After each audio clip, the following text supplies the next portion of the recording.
नमस्कार मित्रों, आप सभी का आपके YouTube channel desire of education में स्वागत है। तो बड़े दिनों के बाद हम आज आप सभी के समक्ष आए हैं। तो हम लोग कक्षा 12 वाले जो हैं वो सभी लोग तैयार हो जाएं। आज से हम आप सभी लोगों को मॉडर्न फिजिक्स पढ़ाएंगे। तो हमारी जो modern physics chapter number 11 according to NCERT में जो हमारा चैप्टर नंबर 11 है, आप सभी लोग देख पा रहे होंगे, विकिरण तथा द्रव्य की द्वितीय प्रकृति। यहीं से हमारी मॉडर्न फिजिक्स की शुरुआत होती है और हम मॉडर्न फिजिक्स को अच्छे से पढ़ेंगे, समझेंगे कि इसमें चीज़ें कैसी हैं। ज़्यादातर यहाँ पर थ्योरेटिकल चीज़ें चलेंगी, तो आप लोग समझने का प्रयास कीजिएगा और चीज़ों को साथ साथ नोट करते रहिएगा, या फिर आपके पास बुक वगैरह है तो उसमें से आप पढ़ लीजिएगा। तो हमारा जो चैप्टर है इसी के बारे में हम बात करेंगे। आप सभी लोग, चलिए हम बात करें विकिरण तथा द्रव्य की द्वितीय प्रकृति। तो यहाँ पे एक शब्द है विकिरण। विकिरण मीन्स विकिरण को इंग्लिश में क्या कहते हैं? रेडिएशन कहते हैं। रेडिएशन कहते हैं। और विकिरण को ही हम लोग क्या कहते हैं? प्रकाश कहते हैं। विकिरण को ही क्या कहा जाता है? प्रकाश कहा जाता है। तो जो यह विकिरण तथा द्रव्य की द्वितीय प्रकृति, यहाँ पे जो विकिरण है, जो प्रकाश है, उसकी द्वितीय प्रकृति, द्वितीय मतलब क्या होगा? डुअल। द्वितीय मतलब क्या होगा? डुअल होगा। और प्रकृति मतलब क्या? नेचर। प्रकृति को इंग्लिश में नेचर कहते हैं। तो डुअल नेचर, विकिरण का जो होगा डुअल नेचर होगा, मतलब दो नेचर होगा। जो प्रकाश हमारा है वो दो रूपों में चलेगा, उसका दो नेचर होगा। एक तो प्रकाश हम जानते हैं कि प्रकाश तरंग के रूप में चलता है, और दूसरा जो प्रकाश चलेगा वह कण के रूप में चलेगा। तो जब विकिरण को क्या कहते हैं? प्रकाश कहते हैं। जब प्रकाश दो रूपों में चलता है तो वहाँ पे हम प्रकाश के डुअल नेचर का अध्ययन करते हैं, जिसे हम, और वो डुअल नेचर क्या है? एक है तरंग, दूसरा है कण। प्रकाश तरंग के रूप में भी चलता है और कण के रूप में भी चलता है। तो बात समझ में आई। चैप्टर को पढ़ने का मेन लॉजिक क्या है? यहाँ पे हम लोग विकिरण के डुअल नेचर, विकिरण के द्वितीय प्रकृति के बारे में बात करेंगे। तो चीज़ों को पकड़ पा रहे हैं कि मैं क्या बता रहा हूँ? यहाँ पे जो विकिरण होगा प्रकाश, उसके दो गुण होंगे। एक होगा डुअल, मतलब कि एक होगा तरंग, दूसरा होगा कण। प्रकाश तरंग और कण दोनों रूपों में चलेगा। तो हम लोग पढ़ चुके हैं, हम लोग जानते हैं कि फिलहाल मैं तो अभी तक नहीं पढ़ाया हूँ, लेकिन आप सभी लोग पढ़े होंगे तो जानते होंगे कि प्रकाश तरंग के रूप में चलता है। तो जिसमें हाइगेंस ने तरंग के बारे में बहुत चीज़ें बताई है, और तरंग के आधार पर हमने व्यतिकरण, विवर्तन, ध्रुवण जैसी चीज़ों के बारे में पढ़ा है। ये सभी क्या है? प्रकाश के एक गुण हैं। व्यतिकरण मतलब कि इंटरफेरेंस, और विवर्तन, डिफ्रैक्शन, पोलराइजेशन, ध्रुवण, ये सभी चीज़ें क्या है? तरंग सिद्धांत पे आधारित हैं। प्रकाश का जो एक गुण है तरंग, उसके आधार पे विवर्तन, व्यतिकरण और ये सभी चीज़ें चली हैं। अब बात आती है, एक हमारे भाई साहब थे W. स्मिथ। इन्होंने 1873 ईस्वी में एक चीज ऑब्जर्व की कि जब कोई धातु है, जैसे हमारी कोई ये धातु है, जब किसी धातु पे उचित आवृत्ति का प्रकाश पड़ता है, उचित आवृत्ति का जब इस पे प्रकाश पड़ता है, आगे हम इसके बारे में अच्छे एक्सप्लेन करेंगे। तो W. स्मिथ जो वैज्ञानिक थे, इन्होंने 1873 ईस्वी में यह ऑब्जर्व किया कि जब किसी धातु पे उचित आवृत्ति का प्रकाश पड़ता है तो इससे इलेक्ट्रॉन बाहर निकलते हैं, और इसे ही क्या कहा गया? प्रकाश वैद्युत प्रभाव कहा गया। प्रकाश वैद्युत प्रभाव कहा गया। क्या कहा गया? प्रकाश वैद्युत प्रभाव कहा गया।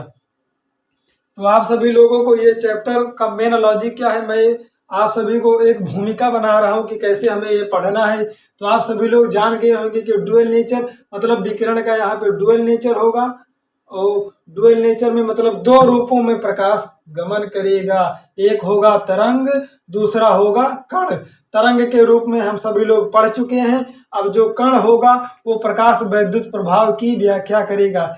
जब प्रकाश कण के रूप में गमन करता है तो हम उसमें प्रकाश वैद्युत प्रभाव की बात करते हैं, उसका अध्ययन करते हैं। तो आइए हम चलते हैं, भूमिका हमारे हिसाब से बन चुकी होगी। तो अब हम जानेंगे कि प्रकाश वैद्युत प्रभाव है क्या। ये हमारा चैप्टर क्या है कि रेडिएशन।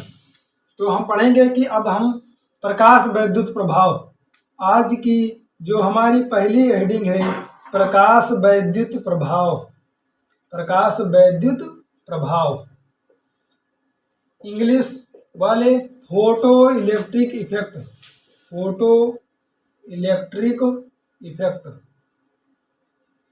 फोटो इलेक्ट्रिक इफेक्ट कहते हैं। प्रकाश वैद्युत प्रभाव क्या है? प्रकाश वैद्युत प्रभाव, आइए हम इसे समझते हैं और अच्छे से। अभी तो मैंने जो बताया हाल फिलहाल में जल्दी जल्दी बता दिया। जैसे हमारी कोई एक धातु है, कोई हमने धातु ले ली, इस धातु को, और ये धातु कैसी होनी चाहिए? संवेदी धातु होनी चाहिए, संवेदी धातु। ये धातु कैसी होनी चाहिए? संवेदी धातु होनी चाहिए, सेंसिटिव मेटल होना चाहिए। कोई हम सेंसिटिव मेटल लेते हैं जिसके अंतर्गत जिंक आता है, ठीक, जिसके अंतर्गत जिंक, और भी कई धातुएं हैं, तो मैं एक जिंक आपके लिए पर्टिकुलर बता रहा हूं। और यहाँ पे आप जैसे सीजियम ले सकते हैं, CS जिंक सीजियम, ये हमारी क्या है? संवेदी धातु है। तो कोई संवेदी धातु है, संवेदी धातु किसे कहते हैं मैं अभी आपको बताऊंगा। पहले मेन लॉजिक क्या है कि हमारी कोई एक धातु है और इस धातु पे जब प्रकाश पड़ता है, मतलब विकिरण, जब प्रकाश पड़ता है तो यहाँ इस धातु से इलेक्ट्रॉनों का उत्सर्जन होता है। इस धातु से इलेक्ट्रॉन क्या करते हैं? निकलते हैं। और इस घटना को ही प्रकाश वैद्युत प्रभाव कहा जाता है। जब किसी धातु पे प्रकाश आपतित होता है, प्रकाश पड़ता है, तो उस धातु से इलेक्ट्रॉनों का उत्सर्जन होता है और यह घटना प्रकाश वैद्युत प्रभाव कहलाती है, फोटो इलेक्ट्रिक इफेक्ट कहलाती है। फोटो मतलब क्या? प्रकाश। प्रकाश के कारण जो इफेक्ट हुआ और उससे जो इलेक्ट्रॉनों का उत्सर्जन हुआ, उसे ही फोटो इलेक्ट्रिक इफेक्ट कहा जाता है। अब हम बात करेंगे कि धातु तो बहुत सी होती हैं, लेकिन किस धातु के लिए? तो एक होती है संवेदी धातु। संवेदी धातु किसे कहते हैं? वह धातु जिस पे प्रकाश पड़ने पे, जिस पे विकिरण पड़ने पर उस धातु से इलेक्ट्रॉनों का उत्सर्जन, इलेक्ट्रॉनों का इमिशन, उत्सर्जन आसानी से होता है, संवेदी धातु कहलाती है, सेंसिटिव मेटल कहलाता है। तो चीजों को एक बार अच्छे से समझ लीजिए, फिर से बता रहा हूं कि संवेदी धातु क्या है? वह धातु जिस पे प्रकाश पड़ने पे, वहाँ मतलब कोई ऐसी धातु जिस पे प्रकाश पड़ने पे इलेक्ट्रॉन आसानी से उत्सर्जित होते हैं, उसे संवेदी धातु कहा जाता है। और प्रकाश वैद्युत प्रभाव में हम संवेदी धातु लेते हैं। क्यों? क्योंकि संवेदी धातु पे प्रकाश पड़ेगा तो वहां से इलेक्ट्रॉनों का उत्सर्जन आसानी से होगा। संवेदी धातु में जिंक सीजियम जैसी धातुएं आती हैं। तो जब किसी संवेदी धातु पे प्रकाश पड़ता है तो उससे इलेक्ट्रॉनों का उत्सर्जन होता है और इस घटना को प्रकाश वैद्युत प्रभाव कहा जाता है। यहाँ पे जो प्रकाश आ रहा है उसकी एक निश्चित आवृत्ति होती है, उसकी एक निश्चित क्या होती है? फ्रीक्वेंसी होती है, आवृत्ति होती है, और उसकी एक निश्चित तरंग दैर्घ्य होती है, तरंग दैर्घ्य होती है। फ्रीक्वेंसी और वेवलेंथ, जो हमारा ये प्रकाश आ रहा है, देख पा रहे हैं आप यहाँ पे चित्र में, जो हमारा प्रकाश आ रहा है उसकी एक निश्चित आवृत्ति और उसकी एक निश्चित तरंग दैर्घ्य होती है। उसी के आधार पे हमारे धातु से इलेक्ट्रॉनों का उत्सर्जन होता है। तो ये जो निश्चित आवृत्ति होती है इसे हम लोग देहली आवृत्ति कहते हैं। क्या कहते हैं? देहली आवृत्ति। और जो निश्चित तरंग दैर्घ्य होती है उसे देहली तरंग दैर्घ्य कहते हैं। निश्चित आवृत्ति और निश्चित, मतलब कि देहली आवृत्ति और देहली तरंग दैर्घ्य कहते हैं। तो देहली आवृत्ति क्या है आप सभी लोग समझ लीजिए। जैसे मैं बता रहा हूं कि जो प्रकाश आ रहा है उसकी एक निश्चित आवृत्ति होगी, उसकी एक निश्चित तरंग दैर्घ्य होगी। तो निश्चित आवृत्ति क्या होगी, निश्चित तरंग दैर्घ्य क्या होगी। जो निश्चित आवृत्ति होगी उसे देहली आवृत्ति कहा जाएगा। और देहली आवृत्ति इसे इंग्लिश में कहा जाता है थ्रेशोल्ड। थ्रीशोल्ड।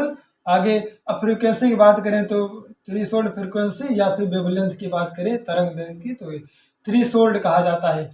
देहली आवृत्ति, देहली आवृत्ति किसे कहते हैं कि वह न्यूनतम आवृत्ति जो किसी धातु से इलेक्ट्रॉनों को उत्सर्जित करने के लिए आवश्यक होती है। वह न्यूनतम आवृत्ति जो किसी धातु से इलेक्ट्रॉनों का उत्सर्जन करने के लिए आवश्यक होती है, उसे ही देहली आवृत्ति कहा जाता है। देहली आवृत्ति, आप सभी लोग परिभाषा नोट करते रहिएगा कि देहली आवृत्ति किसे कहते हैं। वह न्यूनतम आवृत्ति जो किसी धातु से इलेक्ट्रॉनों का उत्सर्जन करने के लिए आवश्यक होती है, देहली आवृत्ति कहलाती है। और इस देहली आवृत्ति को हम न्यू से प्रदर्शित करते हैं, न्यू नॉट से प्रदर्शित करते हैं। न्यू से तो आवृत्ति को, लेकिन देहली की बात होगी तो न्यू नॉट से प्रदर्शित करते हैं। और ये बराबर होता है C/λ नॉट के, जहाँ पे लेमडा नॉट क्या है, लेमडा नॉट है देहली तरंग दैर्घ्य, देहली तरंग दैर्घ्य है लेमडा नॉट। और इसका जो मात्रक होगा, क्योंकि हम जानते हैं आवृत्ति का मात्रक हर्ट्ज जो होता है, अब देहली लगाओ चाहे कुछ भी लगाओ मात्रक तो वही रहेगा, तो इसका मात्रक भी क्या होगा, हर्ट्ज होगा, इसका मात्रक भी हर्ट्ज होगा। देखो यहाँ से एक बात, अब हम देहली आवृत्ति तो समझ गए, वह न्यूनतम आवृत्ति जिससे किसी धातु से इलेक्ट्रॉन उत्सर्जन करने के लिए आवश्यक होती है। अब हम बात करेंगे कि देहली तरंग दैर्घ्य क्या है। देखो यहाँ से साफ साफ न्यू नॉट जो है व्युत्क्रमानुपाती है 1/λ नॉट के। तो हमने बताया न्यूनतम आवृत्ति होगी जो इलेक्ट्रॉन का उत्सर्जन करेगी देहली।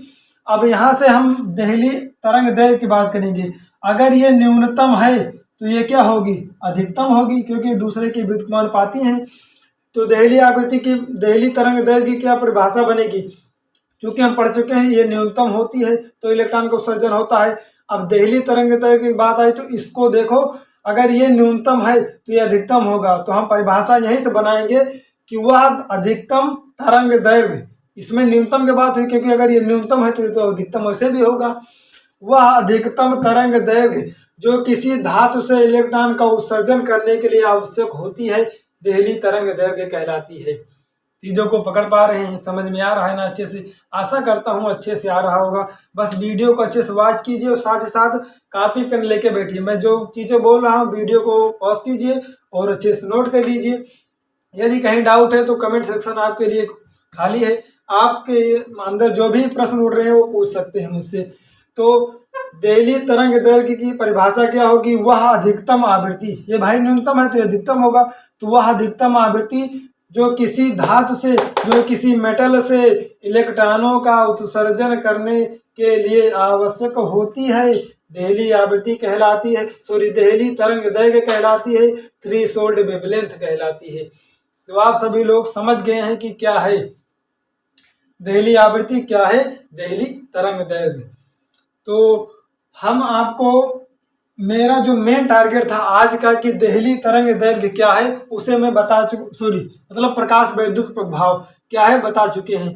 तो अगर प्रकाश वैद्युत प्रभाव के स्टैंडर्ड परिभाषा की बात करें तो प्रकाश वैद्युत प्रभाव, अब रुकिए एक चीज मैं यहाँ पे आप सभी लोगों को नहीं पता है, कार्यफलन क्या है। एक चीज होता है कार्यफलन, जिसे हम लोग वर्क फंक्शन कहते हैं, वर्क फंक्शन कहते हैं, कार्यफलन कहते हैं।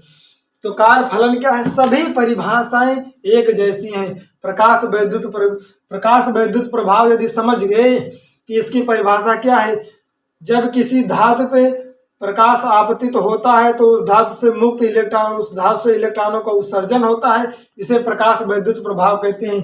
तो कार्यफलन क्या है, वह न्यूनतम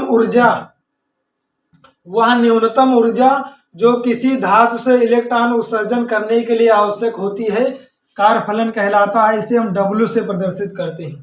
बात समझ में आई। तो वह न्यूनतम ऊर्जा, अगर कार्यफलन की बात होगी तो ऊर्जा, तो वह न्यूनतम ऊर्जा जो किसी धातु से इलेक्ट्रॉन उत्सर्जन के लिए आवश्यक होती है, उसे कार्यफलन कहा जाता है, वर्क फंक्शन कहा जाता है।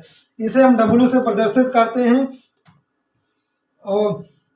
और जो ये ऊर्जा होती है, ई बराबर होती है एच न्यू।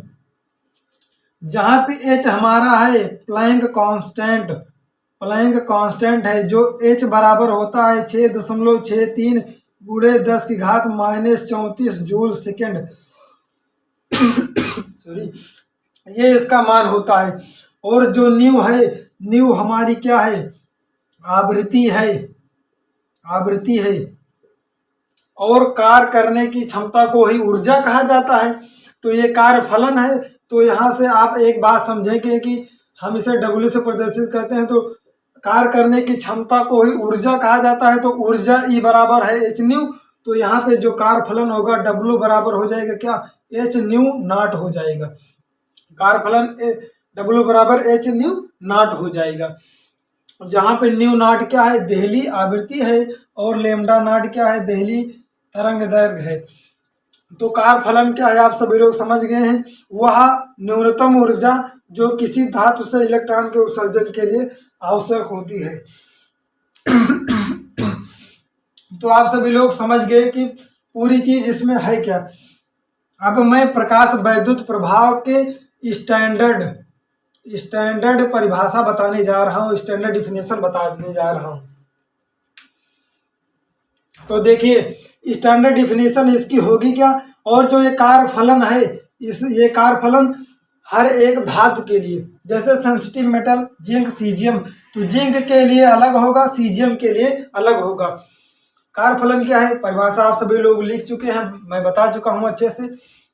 तो जो कार्य फलन होगा सभी धातुओं के लिए अलग अलग होगा।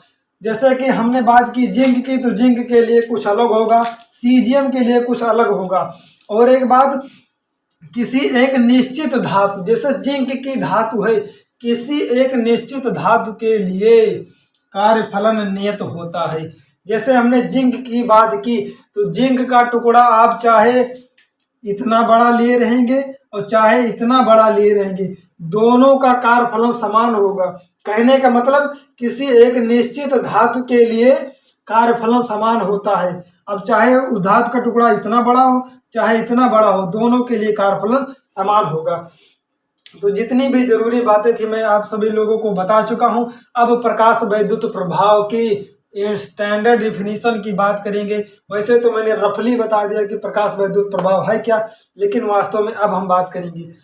तो प्रकाश वैद्युत प्रभाव की डिफिनेशन होगी क्या, जब किसी संवेदी धातु पे, अब इसे लिखिएगा, ये बहुत इंपॉर्टेंट है, जब किसी संवेदी धातु पे उचित आवृत्ति, मतलब उचित आवृत्ति की बात करेंगे तो देहली आवृत्ति, उचित तरंग दैर्घ्य की बात करेंगे तो देहली आवृत्ति, जब किसी संवेदी धातु पे निश्चित आवृत्ति और निश्चित तरंग दैर्घ्य का प्रकाश आपतित होता है, तो उस धातु से इलेक्ट्रॉनों का उत्सर्जन होता है, जिसे प्रकाश वैद्युत प्रभाव कहा जाता है। तो आप सभी लोग लिख लीजिए, जब किसी संवेदी धातु